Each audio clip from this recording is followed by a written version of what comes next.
Bonjour à tous, bienvenue dans Alternative sur Medi 1 TV. Il fait chaud, particulièrement chaud, je vous apprends rien.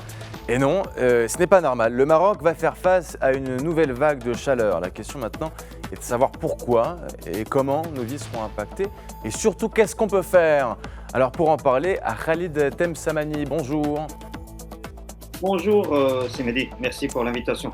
Avec plaisir. Vous êtes expert en changement climatique et directeur stratégique de la Science Policy plateforme Climate. Alors, moi, je vais vous poser une première question assez simple. Le Maroc s'est réchauffé en un peu plus de 2 fois plus vite que la moyenne mondiale en 2024, quand même.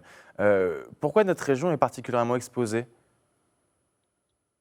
Euh, tout d'abord, parce que nous sommes situés dans une zone géographique qui est sur le bassin méditerranéen. Ça, c'est un. Hmm. D'après les experts du climat méditerranéen, nous sommes dans un hotspot climatique par rapport au reste du globe terrestre. Et donc, Mhm. notre région, par le bassin méditerranéen, donc le Maroc, va se réchauffer beaucoup plus vite que le reste du monde et avec des diminutions de précipitations aux alentours de 20% d'ici 2050. Donc, on est vraiment mal situé si on veut, mais il Ouais. y a aussi ces côtés entre la Méditerranée et le Sahara, et donc un climat aride, semi-aride, qui tend beaucoup plus vers l'aridité.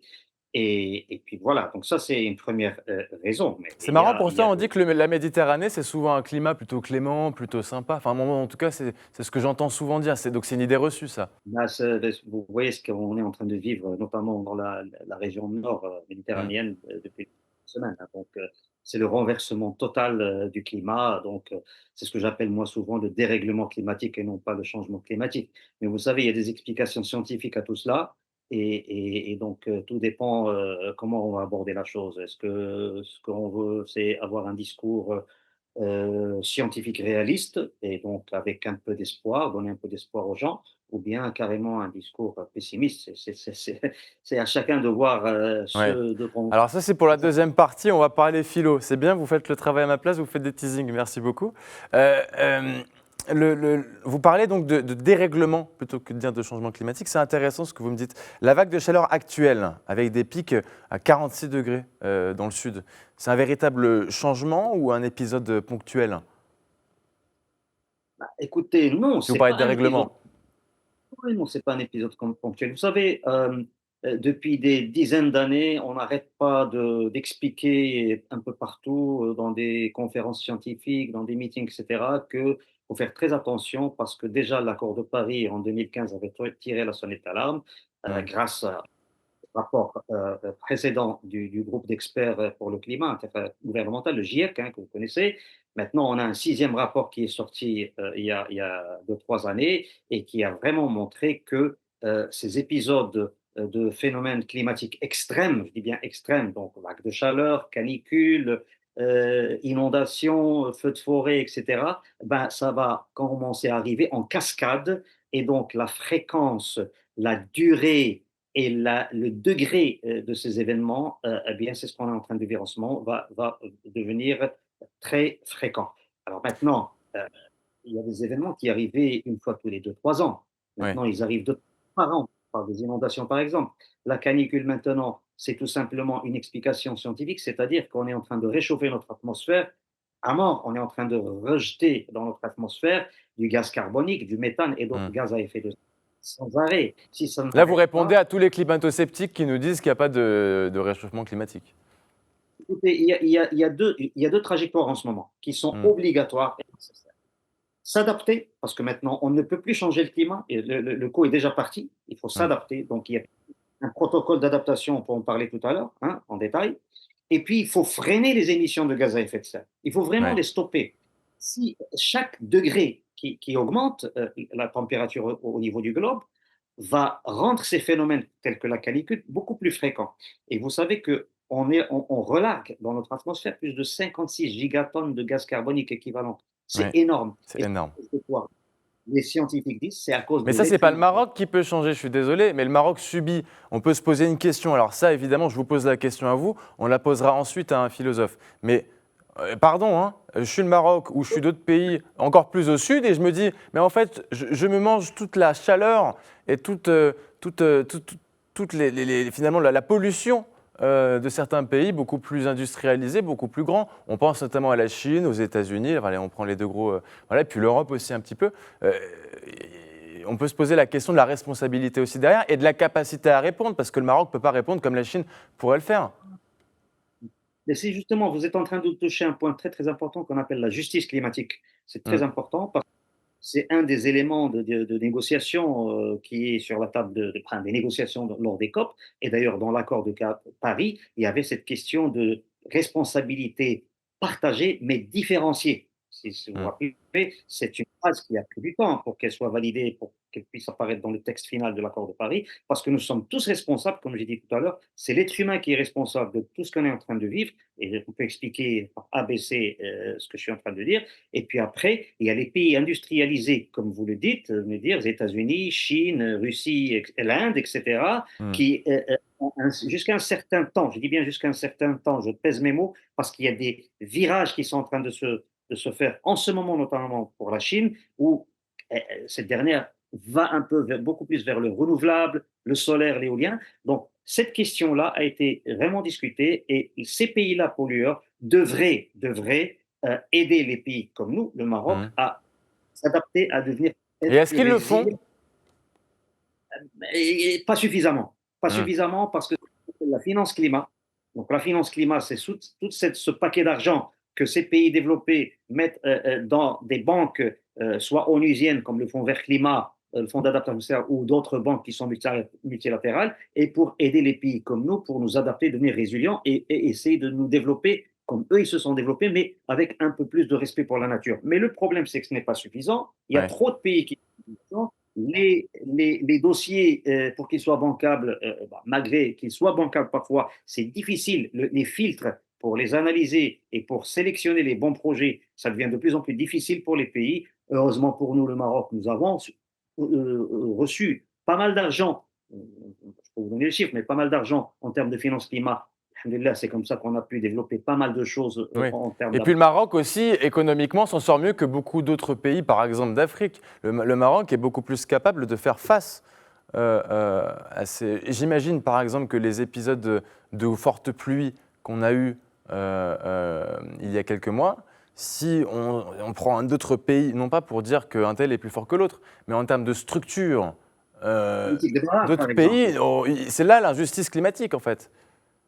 Oui, oui. En fait, la justice climatique, c'est que vous avez un pays qui est très faible, qui est pas très développé, qui subit des inondations, des phénomènes extrêmes dus au climat, mais qui n'a pas, avec les capacités nationales, les fonds nationaux, il n'est pas capable d'affronter tout cela. Donc, c'est une injustice parce que lui, il n'a jamais été responsable de ses émissions de gaz à effet de serre. Il n'a jamais été Hmm. responsable. Et en ce moment d'après les calculs, d'après les rapports récents, les 1,5 degrés Celsius de réchauffement global, on y arrive rapidement à une vitesse, mais qui Ouais. est Alors, augmentée. tiens, j'ai une question. L'Organisation météorologique mondiale estime à 86% la probabilité qu'une année entre 2026 et 2030 batte le record de 2024, qui était quand même particulièrement chaud, on s'en rappelle. Faut-il s'attendre à ce que ces étés, ces étés extrêmes, hein, deviennent une norme au Maroc? Ou est-ce qu'on peut encore faire machine arrière? On- je- Malheureusement, je vais être un peu pessimiste là-dessus. On ne peut pas faire machine arrière. Vous êtes On peut pessimiste pas ou faire. réaliste? Non, non, tout ce qu'on peut faire. Non, optimiste à la fin, je serai optimiste parce qu'il y a des choses à prendre en considération et à mettre en place. Oui. On a encore le temps, on a encore le temps de freiner le niveau de catastrophe et le degré de catastrophe que va subir le monde. On a Ouais. encore le temps. Mais le coup est déjà parti, je l'ai dit tout à l'heure. Maintenant, vous ne pouvez pas revenir en arrière. On est arrivé à 1,3 degré Celsius de réchauffement global. Quand vous allez revenir en arrière? Vous avez Hmm. déjà le budget carbone qui est dans l'atmosphère, on risque de le dépasser bientôt. Donc, il faut stopper nos émissions. Donc, il faut changer nos modes de vie. Ça, avec votre philosophe, j'espère qu'on en parlera. Il Ah. faut changer nos modes de vie. Il faut qu'on arrête de consommer et de brûler les énergies fossiles. Il faut qu'on passe vers le renouvelable à 100%. Il faut qu'on électrifie nos villes, nos modes de transport. Il faut qu'on arrête la bétonisation de nos villes. Il faut qu'on augmente les espaces verts et il faut qu'on préserve nos ressources en eau, etc., Hmm. etc. Et vous l'avez dit dans votre news juste avant moi ici, j'ai entendu que les océans se réchauffent. Mais ça, c'est très, très grave Hmm. parce que les océans avec les forêts, c'était un peu notre poumon. Alors, si Tiens, les océans, à ce propos, l'Arctique qui se réchauffe presque 4 fois plus vite que la moyenne mondiale, est-ce que ce phénomène, il aura des répercussions sur le Maroc? En tout cas, directes.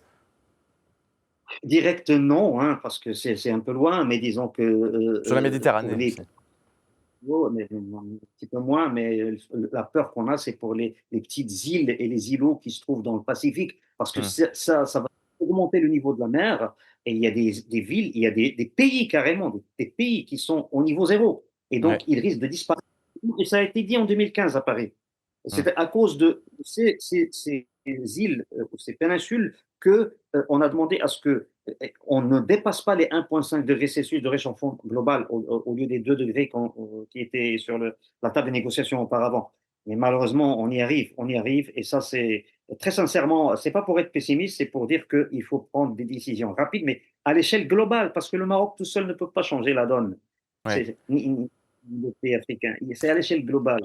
Voilà. Donc alors, ce que vous répondez en quelques mots à tous les climato-sceptiques, et je pense notamment à une séquence qu'on a eue sur une chaîne de télévision française où un animateur, je ne dirai pas son nom, dit à l'antenne que le mois de mai en France, parce qu'on sait qu'ils ont eu quand même de très gros épisodes de chaleur, eux aussi, et qu'ils vont en avoir d'autres début juillet, dit bah non, en fait, c'est la période, des fois, on a des étés un peu plus chauds. Vous lui Oui, répondez oui, quoi? mais oui, c'est tout à fait scientifiquement parlant, c'est vrai. Quand vous avez le soleil qui tape très fort sur notre Terre, d'accord? Mm. Normalement, cette énergie, c'est de l'énergie. Quand elle arrive sur le surface de la Terre, avant, il y avait des ressources en eau superficielles, et cette énergie servait à évaporer cette eau. Donc, il y avait un phénomène d'évaporation, ça Mm. stabilisait un peu le système énergétique. Maintenant, il n'y a plus d'eau, pratiquement plus d'eau. Donc, c'est la Terre qui se réchauffe avec cette énergie qui est accumulée. Et à cause de cette enveloppe de gaz à effet de serre, eh ben, il n'y a plus rien qui passe. Tout reste consommé, tout reste concentré autour de nous. Mm. Ça s'accumule. Vous savez, le gaz carbonique, il s'accumule, il ne disparaît pas. Donc, il faut arrêter d'émettre. Et donc, s'il s'accumule, eh ben, ces phénomènes-là risquent d'augmenter de fréquence et de timing. Le temps que ça va rester, au lieu de rester une semaine, ça risque de rester 2 semaines, 3 semaines. Donc, scientifiquement parlant, tout ça, c'est explicable. Ouais. D'accord. Après, il y a la politique qui vient. Et qu'est-ce qu'il faut faire? Donc, on dit, moi, personnellement, je dis que je ne parle pas du Maroc. Le Maroc a fait beaucoup, beaucoup, beaucoup de choses. Mais je parle d'une manière globale. Les politiques n'ont pas fait suffisamment ce qu'il fallait pour stopper ces émissions et changer de paradigme en termes Mm. de consommation, de transport, le transport aérien, ferroviaire, etc. Nos modes d'agriculture intensive, c'est de la folie. C'est de la folie parce que c'est du Bien sûr. méthane. C'est du méthane. Et le méthane, il est beaucoup plus, il capte plus la capacité calorifique du méthane, il est beaucoup plus élevé que le CO2. Bon, on a référence comme CO2, mais le méthane, on n'en parle pas beaucoup. Il faut aussi stopper les émissions de méthane. Euh, Ouais. Eh ben, c'est- tout ça c'est évidemment des explications scientifiques. Merci Khalid Temsamani d'avoir justement démontré que cet animateur avait faux et qu'il y a effectivement un dérèglement climatique, comme vous voulez le dire. Alors face à ces données, on peut se demander sur un plan un peu plus philosophique, à qui la faute? Est-ce qu'on doit accepter d'abandonner? Est-ce qu'il faut accepter notre sort? Tant de questions que j'ai envie de vous poser. Raphaël Liogier, sociologue et philosophe, bonjour. Bonjour, Je ne vous bonjour, vois vous pas. m'entendez? Ah, je vous vois, ça y est. Comment Si. allez-vous? Ah, quand même. J'espère. Ben, je vais très bien. Bon. Je vais très bien. Je suis au Fouquet's à Paris, dans Ah bah, l'arrière. donc effectivement, vous allez bien. Alors, Je vais très bien. Raphaël Liogier, vous avez peut-être entendu l'émission ou un bout de l'émission, vous avez entendu peut-être, Tout à fait. en tout cas vous les connaissez, ces données, elles sont alarmantes. Je vous pose la question sans détour, c'est la faute à qui? Ben, justement, je pense que s'il ne faut pas se poser cette question, Mm. c'est la faute à qui? Parce que je pense que la culpabilité, le sentiment de culpabilité, c'est ce qui parcourt tout le monde aujourd'hui, c'est ce qui est paralysant. La responsabilité, quelque part, c'est le contraire de la culpabilité. Aujourd'hui, on sait tous à peu près ce qu'il faut faire et l'intervenant précédent a magnifiquement dit que, bah, la situation est dramatique et qu'il faudrait faire un certain nombre de choses, qu'on ne peut pas revenir en arrière, et cetera. Le problème, c'est qu'on ne le fait pas. Mm. Pourquoi ne le fait-on pas? Bah, on ne le fait pas parce qu'il n'y a pas de désir positif d'agir. Les humains, ils ne fonctionnent que par le désir. Et ils n'ont pas, à l'évidence, ce désir. Par contre, ils se sentent coupables. Et qu'est-ce que Mmh. ça fait, la culpabilité? La culpabilité, c'est comme chez les enfants, ça fait qu'on détourne le sujet, on essaye de ne pas voir, on est dans une forme de contrition, mais on n'est pas vraiment responsable. La responsabilité, c'est actif, la culpabilité, c'est passif. Paradoxalement, je crois qu'il faut arrêter avec le catastrophisme, même si on est au bord de la catastrophe. Parce que quand on est au bord d'une catastrophe et qu'on est catastrophiste, on a Mmh. une telle anxiété que cette anxiété nous paralyse et qu'on ne fait plus rien. On a le sentiment, de toute façon, c'est Vous foutu, sentez que la autant société est passer. paralysée face à La cette société question? est en train. Les jeunes sont paralysés par l'anxiété du futur, de l'avenir. Ça vaut plus. Ça se trouve au Maroc comme en France, comme ailleurs, mais au Maroc singulièrement, une réduction de la démographie qui est aussi liée à ça. Oui, mais au La baisse de la Maroc ou comme natalité. dans d'autres pays du Sud, cette question, elle n'est pas C'est ce que je veux forcément dire. hyper abordée. Oui, mais elle est directement liée. La baisse de la démographie, la baisse de la natalité dans des pays comme le Maroc vient de l'anxiété climatique aussi. Les gens veulent plus faire d'enfants, ils veulent plus se lever le matin, etc. Je vais vous dire, aujourd'hui, on a ce que j'appelle trois couches de négativité, trois manières de voir les choses en noir et donc d'avoir peur et donc de ne rien faire. C'est la première couche, c'est de dire tout va mal. Et c'est vrai, cela dit. Les eaux montent, le climat change, c'est irréversible. Et on parle tout a l'air d'aller mal, tout est Mmh. catastrophique. C'est ce qu'on appelle la collapsologie. On voit les choses qu'en termes de catastrophe. Mmh. Et puis deux, on va dire, quelle est la solution? Deuxième strate, deuxième niveau. La solution, c'est de se faire plus petit. C'est ce qu'on appelle la décroissance, c'est laisser moins de traces. Il faut que les humains laissent moins de traces. Dès qu'un humain bouge, à la limite, déjà, ça a quelque chose d'horrible, il souille la nature, etc. Puis troisième strate, c'est celle que vous évoquez, qui est la pire finalement, c'est la strate morale, de dire c'est la faute à qui? Est-ce que c'est les Chinois? Est-ce que c'est le Sud? Est-ce que c'est les Noirs? Est-ce que c'est les Blancs? Est-ce que c'est les Américains, etc. J'allais dire, on s'en fout de savoir qui Alors, c'est. oui et non, Raphaël, je Il suis faut navré quand changer. même. Vous avez écouté tout à l'heure notre précédent invité. Un Oui, pays comme le j'ai écouté. Maroc qui Oui, chauffe, qui chauffe. Alors oui. attendez, je retrouve mes feuilles, je vais vous dire. Quand Allez-y, retrouvez vos quand, feuilles. je retrouve mes feuilles évidemment. Regardez, Ben oui, quand allez-y, je les attends. bah, ça va, je vais prendre mon temps quand même. Euh, Je rigole, je rigole. quand le Maroc gagne Ouais, 1,49 degrés, le monde, lui, ouais, gagne 0,67 degrés. Je suis navré, mais quand ouais, on voit ces chiffres-là, on peut se dire très bien que le Maroc, lui, il pollue beaucoup moins qu'un pays comme la Chine. Et lui dire, eh tout oh, à en fait, fait. là, c'est à cause de toi que je. Donc, s'il te plaît, fais un peu plus Je suis attention. d'accord, mais oui, mais ça fait quoi Donc, quand il y a vous une dites ça? forme de, Quand vous comme dites vous à dites, quelqu'un, responsabilité. eh oui, mais moi, c'est l'efficacité qui compte. C'est-à-dire, quand vous dites à quelqu'un, c'est de ta faute, eh ben, Hmm, même si c'est le cas, il va se sentir coupable, etc. D'accord, il faut peut-être qu'il y ait un niveau punitif minimum, etc. Mais à la fin, il faut agir. Et donc, hmm, pour agir, l'intervenant précédent l'a dit, on ne peut agir que dans la concertation globale, internationale, en allant au-delà du sentiment de culpabilité des uns et des autres. Par exemple, ce qu'il faudrait, c'est, je ne sais pas moi, une fiscalité mondiale. Voilà hmm, un vrai sujet. C'est un vrai sujet politique. Euh, Aujourd'hui, il faut qu'on arrête la déforestation du Congo, qui est le poumon, qui est un des grands poumons avec l'Amazonie de l'humanité. Mais quelque part, les Européens, ils ont passé des siècles à battre tous les arbres du continent européen. Et donc, ils hmm, demandent aux autres de ne pas faire ce qu'eux ont fait. À ce moment-là, il faut qu'ils le payent pour que tout le monde puisse respirer et qu'en même temps, le Congo puisse se développer en n'utilisant pas ce qui est quand même une richesse naturelle parce que ça serait préjudiciable pour tout le monde. Il faut qu'il y ait une fiscalité, une redistribution hmm. planétaire. Ça, ce sont des vrais sujets. Ça, ce sont des vrais sujets. Parce qu'effectivement, le Maroc fait un effort considérable aujourd'hui en termes de politique publique. Mais cet effort, il ne peut pas être suivi d'effets s'il n'y a pas une concertation globale. Bien C'est sûr. sûr, c'est clair, ça peut pas fonctionner autrement. Et ça, c'est le niveau fiscal, le niveau politique. Mais l'autre niveau, je vous disais, c'est le niveau du désir.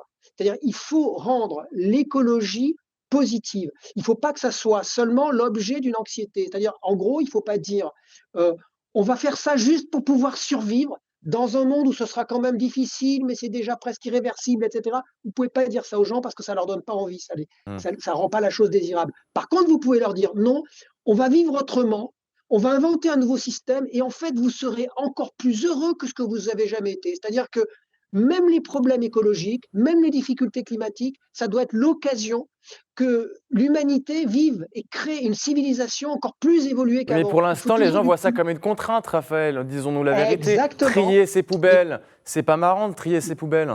exactement. Et je dis, alors c'est marrant que vous disiez ça, parce que je dis souvent dans mes conférences, on ne peut pas fonder une politique publique écologique sur le tri sélectif.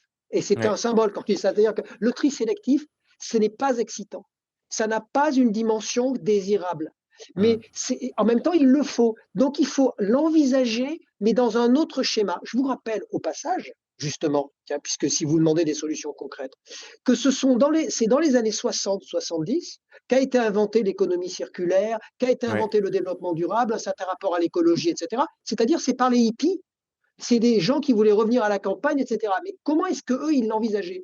Ils arrivaient à vivre une vie archi-austère, et dans un sens, hein, vu de l'extérieur, mais ils faisaient du yoga, ils avaient une démarche spirituelle, ils en faisaient quelque chose, une narration qui était positive. Aujourd'hui, il faut une narration positive de l'écologie. Il faut réinventer, même réinvestir la dimension spirituelle pour Mhm. rendre désirable à l'échelle planétaire de changer. Parce qu'on sait tout ce qu'il faut faire, mais en gros, on ne le fait pas à cause de ça. Alors justement, ma question qui suit est en lien avec ce que vous dites. Notre mode de vie moderne, qui est quand même basé euh, sur beaucoup de points, sur la consommation, sur la mobilité, et pas forcément toujours avec les moyens les plus écolos, hein, disons-le. Est-ce qu'il est compatible avec une adaptation au réchauffement climatique, ou est-ce que ces deux logiques sont quand même un peu contradictoires? Alors, comme vous dites, elles sont un peu contradictoires, mais je pense que c'est tout à fait compatible. On voit bien aujourd'hui, si vous prenez un exemple, l'aviation. Ben, Ouais. aujourd'hui, il y a des recherches pour essayer de créer de nouveaux modes, de nouveaux modes de manière de voler, même en étant peut-être plus efficace, en trouvant peut-être même des modes de transport qui seraient plus rapides, tout en étant plus écologiques. Alors c'est sûr qu'on n'y est pas encore, mais c'est le cas. Maintenant, il y a aussi des nouveaux modes d'habitabilité. Il y a peut-être un usage positif de l'intelligence artificielle. Aujourd'hui, l'intelligence artificielle, puisque c'est quand même sa grande capacité, c'est d'arriver à corréler des millions de données que nous n'arrivons pas à corréler. Mm. Ben, grâce à ces corrélations de millions de données, on va peut-être pouvoir avoir une meilleure prévisibilité Oui, par climatique. contre, Donc on a l'intelligence artificielle pollue aussi un petit peu, Raphaël, disons-le, hein, et elle pollue aussi, et elle pollue aussi par ailleurs, parce que finalement, tout ça est systémique. Mais Mm. quand on dit que c'est systémique, c'est-à-dire que c'est un rapport complexe, on ne peut pas vouloir gérer un problème, parce il va y avoir un autre problème qui va apparaître si on ne gère pas les choses de manière systémique. Mais en même temps, il y a une dimension qu'on oublie tout le temps dans la dimension systémique. On pense systémique, mais qu'avec des variables matérielles. Moi, ce que je demande de réintroduire, c'est la variable humaine au sens spirituel du terme, au sens psychologique du terme. Et cette variable, elle est quasiment jamais prise en compte. Mais vous Résultat, m'étonnez, mais allez défendre les, ça devant des entreprises, Raphaël. bah oui, mais le problème, c'est que les entreprises, elles devaient réaliser que elles ne peuvent fonctionner que sur la valeur des choses, les entreprises. Vous êtes d'accord? Les entreprises, à la fin de la fin, elles vendent quelque chose qui a une certaine valeur. Mais la Oui. valeur, elle est déterminée par quoi? Ben, par le désir des gens. Pourquoi des individus vont décider, vont acheter un mets, par exemple, comme le caviar, hein, prenons un Mm. exemple, qui n'est pas vital. Ils vont le payer 200 ou 300 fois, ou peut-être 1000, 2000 fois plus cher que du pain, alors qu'ils ont plus besoin de pain que de caviar. Pourquoi? Ben parce que les humains, ils fonctionnent avec le désir avant de fonctionner avec le besoin. Aujourd'hui, on nous parle seulement en termes de besoin, de sécurisation, et on ne nous parle pas en termes de désir, donc de désir positif. Donc il faut faire de l'écologie quelque chose de positif et pas de culpabilisant. D'accord. Donc en fait, finalement, alors si j'arrête de dire c'est la faute, on change le mot, on dit est-ce qu'on peut, Ouais, il est-ce qu'on faudrait peut, l'arrêter. C'est ça. j'arrête, Je suis promis. d'accord. En tout cas pour cette émission. Peut-on encore parler de responsabilité individuelle? Du coup, si face au changement climatique, on comprend que ceux qui disent, enfin, comment dire, vous parlez d'un côté de rendre l'écologie plus attrayante, plus facile à Mmh. vivre pour les gens, Je disais mais même ouais. mais c'est quand même l'État en Allons-y. face, les États qui polluent en face. C'est-à-dire que, très C'est bien, pas on ne seulement jette les pas la États. faute, Non, mais non. pardon, mais la Non, les pollution États, d'un ils sont État pas. comme la Chine face à vous ou Ouais. à moi, je suis navré. Bah non, ouais, mais la C'est ce que je Chine, vous pose, c'est justement. la question que beaucoup de gens peuvent se poser, Ouais, Raphaël. ouais, ouais. Ben, mais je vais vous dire, il y a deux choses. Il faudrait justement que l'État, qui jusque-là a participé à la pollution, eh Oui. bien, que ça soit l'inverse et que ce soit grâce à l'État que la pollution, que les formes de pollution se réduisent. Et c'est ce que d'ailleurs la Chine a compris, puisque qu'est-ce que peut faire l'État? Eh ben, l'État, il peut prendre des mesures fiscales, des mesures qui permettent d'accroître un certain nombre de productions, parce que c'est une production qui est propre, alors qu'elle va taxer un type de production qui ne serait pas propre, et donc elle la rend de moins en moins rentable. Hmm. Et donc, c'est par l'État que ça peut passer aujourd'hui, justement. Et si vous parlez de la Chine, ben, je crois que la Chine s'en est rendu compte, hein. La Chine En quelques est mots. une des parties du monde qui a le plus pollué et qui, aujourd'hui, c'est une de celles où les politiques publiques sont le plus axées sur la réduction, par exemple, du gaz à effet de serre. Merci Ce qui est pas le cas d'avoir d'un certain nombre de pays européens. Merci d'avoir cassé ce préjugé alors sur la Chine. J'imagine, donc moi je fais ma culpa. C'est j'imagine important de que c'est casser les un préjugé. préjugés. Je ne le savais pas. Voyez-vous, merci. parce Juste que une vous chose, m'apprenez. juste une chose, Dites-moi. juste une chose. Je suis quand même directeur de la chaire des transitions, et la transition, c'est aussi la transition climatique. Merci, effectivement, et c'est pas pour Non, mais rien c'est vrai que c'est important. c'est pas pour rien que je À vous bien invite, insister. Raphaël Liogier, vous savez, Exactement. et vous êtes à Exactement, c'est l'UMCSP important. aussi, vous êtes sociologue et philosophe. Exactement. Merci beaucoup, Raphaël Liogier, merci aussi Merci à à vous. Khalid Temsamani qui aurait pu partir et qui est resté pour vous écouter. Merci à vous deux, on a appris beaucoup de choses dans cette émission, et puis merci à vous, très chers téléspectateurs, d'être restés avec nous. Je vous invite à continuer de regarder Média TV parce qu'il y a de très beaux programmes qui arrivent.